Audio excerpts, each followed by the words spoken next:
Dieu, tu es mon Dieu, je te cherche dès l'aube. Dieu, tu es mon Dieu, mon âme, nuit et jour, te cherche. Bien-aimés de Dieu, chers frères et sœurs en Christ, nous vous saluons avec joie et amour devant vous pour un petit partage autour des textes bibliques qui nous sont effectivement proposés ce dimanche 8 novembre 2020, 32e du temps ordinaire, année A. La première lecture nous vient du livre de la sagesse, le chapitre 6, le verset 12 à 16. Pour la méditation, nous avons le psaume 62. Saint Paul va nous accompagner dans la deuxième lecture avec sa toute première lettre aux Thessaloniciens, le chapitre 4, les versets 13 à 18. L'évangile, c'est Saint Matthieu, le chapitre 25, les 13 premiers versets. Qu'est-ce que nous pouvons retenir, bien-aimés de Dieu, pour notre petite méditation? Comme d'habitude, je nous propose un petit thème. Dieu se laisse trouver par tous ceux qui le cherchent. Oui, quand on cherche Dieu, il se laisse toujours trouver. 3 petits pas. Le tout premier, cultiver en nous la soif de Dieu. Oui, la soif de Dieu. Quand on a soif d'eau, on boit, on cherche de l'eau, on boit. Si on ne boit pas, eh bien les amis, on se déshydrate. Et la conséquence, nous la connaissons. La mort peut s'en suivre. C'est effectivement ce même parfum que nous retrouvons dans les textes bibliques de ces jours. Chercher Dieu. Cultiver la soif de Dieu. La première lecture qui est tirée du livre de la sagesse est en train de faire l'éloge de la sagesse, bien évidemment. Et la grande question, qui est cette sagesse? Or, la parole de Dieu nous enseigne que Dieu est la sagesse éternelle. Oui, chercher la sagesse, c'est chercher Dieu lui-même. Regardons un peu de près ce texte qui nous est proposé, dans les versets 12, 13 et 14. La sagesse est resplendissante. Elle ne se flétrit pas. Elle se laisse désirer ou elle se laisse contempler par ceux qui l'aiment. Elle se laisse trouver par ceux qui le cherchent.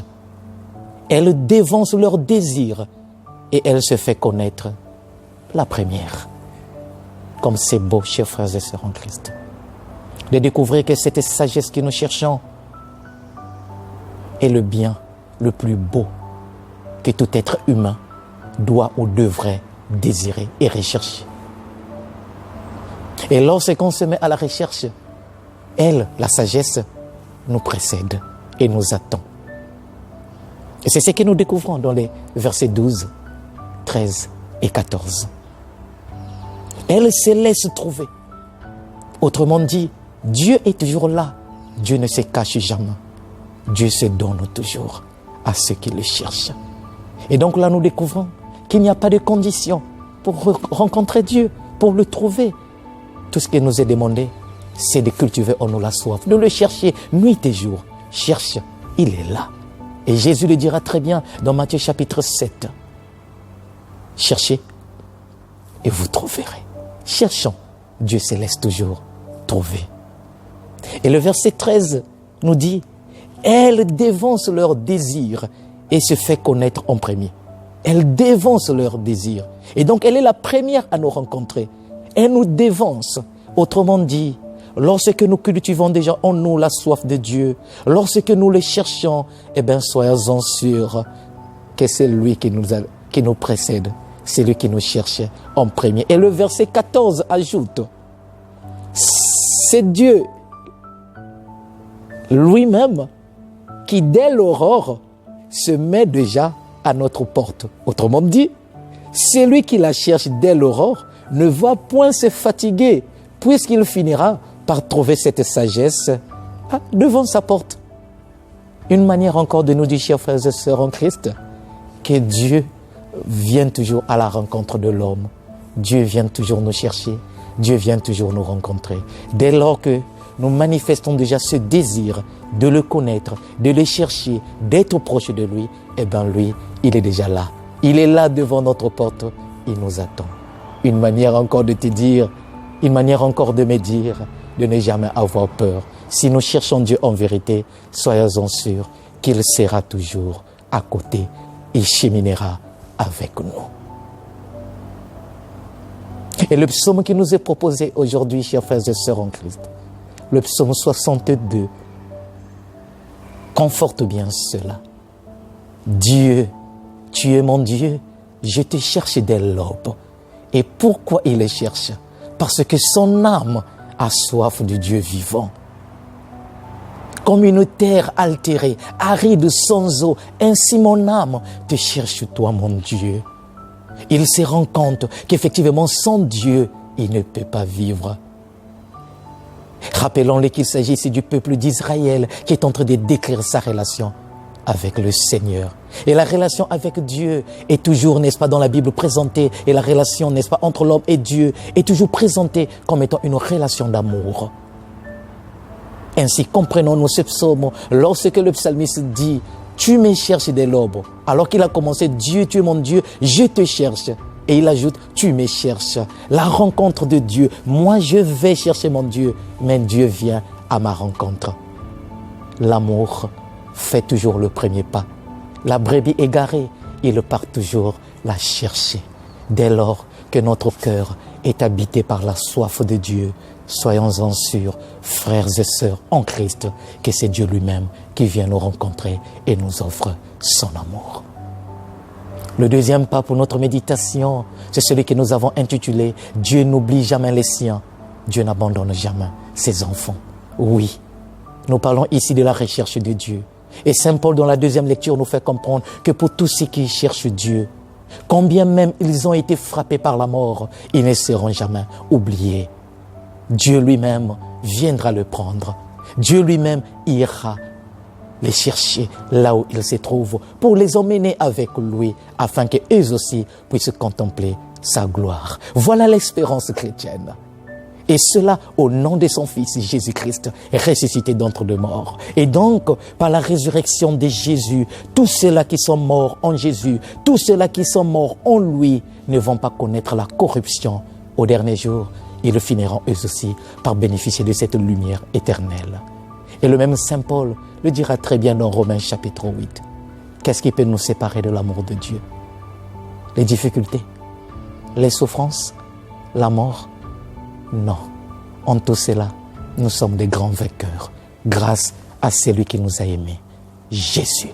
Et donc, l'espérance chrétienne est fondée sur cette, n'est-ce pas, résurrection. Si le Christ est ressuscité, alors nous aussi, nous finirons par participer à cette gloire. Dieu ne peut pas abandonner ceux qui l'ont cherché. Il va à leur recherche, combien même ils sont dans des tombes. Le troisième et dernier pas que je nous propose pour notre méditation, c'est celui que nous avons intitulé « Veiller en ayant une foi agissante, une foi active ». Un jeune, un jour, m'avait posé la question « Père, mais quand est-ce que Jésus va revenir ?» Et moi de lui dire « Aujourd'hui, maintenant, demain, après-demain, dans 2 ans, peut-être après un mois. » Finalement, le jeune me dit « Mais Père, finalement, il va revenir quand ?» Et moi, je lui ai tout simplement dit, mon fils, mon frère, il revient chaque fois que le cœur est disposé à l'accueillir. Le moment et l'heure ne sont pas connus. Tout ce qu'il nous demande, c'est de veiller. Et c'est ce que nous retrouvons dans l'évangile de ces jours. Veiller, c'est le maître mot bien-aimé de Dieu. Il ne faudrait pas chercher à regarder cette parabole sous l'angle du partage. Parce qu'évidemment, 5 filles qui avaient l'huile, n'est-ce pas, pour leur lampe, ont refusé d'en partager une partie, s'il faut le dire, aux 5 autres. Non, l'accent n'est pas sur le partage. Le Seigneur veut attirer notre attention sur notre capacité d'être vigilant et de veiller. Et veiller ne signifie pas ici ne pas dormir, aller acheter, n'est-ce pas, une natte quelque part et passer des nuits de prière sans dormir. Combien même ces nuits de prière sont importantes dans notre vie, oui, mais ici il est question de veiller intérieurement, que notre âme soit prête, que nous puissions avoir toujours, n'est-ce pas, avec nous, nos lampes allumées. Mais ces lampes peuvent être allumées si elles n'ont pas l'huile. Elles finiront par s'éteindre. C'est ce que nous découvrons aujourd'hui dans cet évangile. 10 jeunes filles, elles avaient toutes leurs lampes. Elles ont même dormi. Elles ont dormi au départ. Et au moment, évidemment, le son se fait entendre. Elles se réveillent, elles préparent évidemment leurs lampes. 5 avaient évidemment de l'huile en réserve. Et 5 autres, non. Non. Mais à quoi servirait une lampe si elle n'a pas d'huile? À quoi servirait une lampe si elle n'a pas, n'est-ce pas, en réserve un peu de pétrole? À quoi servirait cette lampe? À quoi servirait une foi si elle n'est pas agissante?